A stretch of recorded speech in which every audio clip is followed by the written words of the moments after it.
எனக்கு அருமையான தேவச்சனங்களே, கர்த்தருடைய நாமத்தினால் உங்கள் அனைவருக்கும் அன்பின் வாழ்த்துக்கள் தெரிவித்துக் கொள்கிறேன். கர்த்தர் இந்த நாளில் உங்களோடு பேசுவாராக என்று விசுவாசிக்கிறேன். உங்களை தொடர்ந்து தேவன் பலப்படுத்தி கொண்டிருக்கிறார். இன்றைக்கு நாம் எடுத்துக்கொண்ட ஒரு வேத பகுதியானது சங்கீதம் 82 அதிகாரத்தில் 4 வசனத்தை வாசிப்போம். பலவீனனையும் எளியவனையும் விடுவித்து துன்மார்க்கரின் கைக்கு அவர்களை தப்புவியுங்கள். அருமையானவர்களே, இந்த நாளில் நீங்கள் மிகுந்த பலவீனத்தோடு இருக்கிறீர்களா? உங்களுடைய பலவீனங்கள் உங்களை அதிகமாக உங்களை ஒடுக்கி கொண்டிருக்கிறதா? உங்களால் எழும்ப முடியலையா? ஆமாம் அருமையானவர்களே, இந்த நாளில் பலவீனனை அவர் விடுவிக்கிறவர். விடுதலை எங்கே கிடைக்கும் என்று நீங்கள் அலைந்து திரிகிறீர்களா? கர்த்தர் சொல்லுகிறார், நான் பலவீனனை விடுவிக்கிறவன். பலவீனனையும் எளியவனையும் விடுவித்து எளிமையாக இருக்கிற மனிதனை விடுவிக்கிற கர்த்தராக இருக்கிறார். அருமையானவர்களே, இந்த நாளில் நீங்கள் எளிமையாக இருக்கலாம், பலவீனனாக இருக்கலாம், யாராக இருந்தாலும் பரவாயில்லை.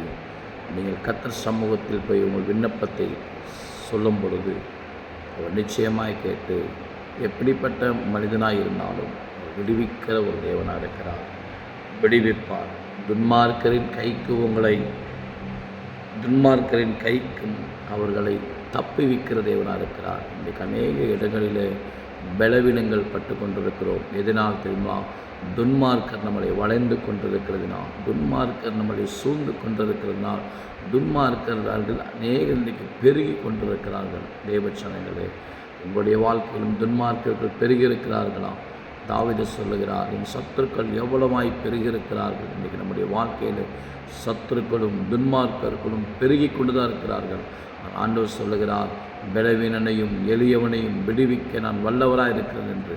நீங்கள் அவரை தேடும் பொழுது நிச்சயமாக உங்களுடைய பலவீனங்கள் மாறும், உங்களுடைய துக்கங்கள் மாறும், உங்களுடைய கவலைகள்லாம் தேவன் மாற்றுவார். கர்த்தருடைய கைகளிலே உங்களை ஒப்பு கொடுங்கள், கர்த்தருடைய கரங்களிலே உங்களை ஒப்பு கொடுங்கள். உங்களுக்குள்ளே இருக்கிற எல்லா பலவீனங்களும் நீங்கி உங்களுக்குள்ள ஒரு புதிய ஒரு பலத்தினால் என் தேவன் நிரப்பவால் சித்தமுள்ளவராக இருக்கிறார். அருமையானவர்களே, பரிசுத்தரை தேடுங்கள்.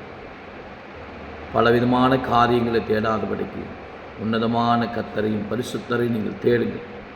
உங்களுடைய பலவீனங்கள் நீங்கும், உங்களுடைய போராட்டங்கள் நீங்கும். உங்களை சுற்றி இருக்கிற துன்மார்க்கர்களை கர்த்தர் ஓட செய்வார். இந்த நாளிலே கர்த்தர் சொல்லுகிறார், உங்களை சுற்றி இருக்கிற துன்மார்க்கரை கர்த்தர் ஓட செய்வார். ஆமென். கர்த்தர் தாமே இந்த வார்த்தையை கொடுத்ததுக்காக நான் கர்த்தரை ஸ்தோத்தரிக்கிறேன். தொடர்ந்து கர்த்தரை ஆசீர்வதிப்பாராக. நம்ம ஆண்டவரே, இந்த செய்தி கேட்குற ஒவ்வொருத்தரும் கர்த்தரை பலப்படுத்துங்க, ஆசீர்வதிங்க, கிருபை செய்யுங்க. இயேசு கிறிஸ்து மூலமாக ஜெபிக்கிறோம் பிதாவே. ஆமென், ஆமென்.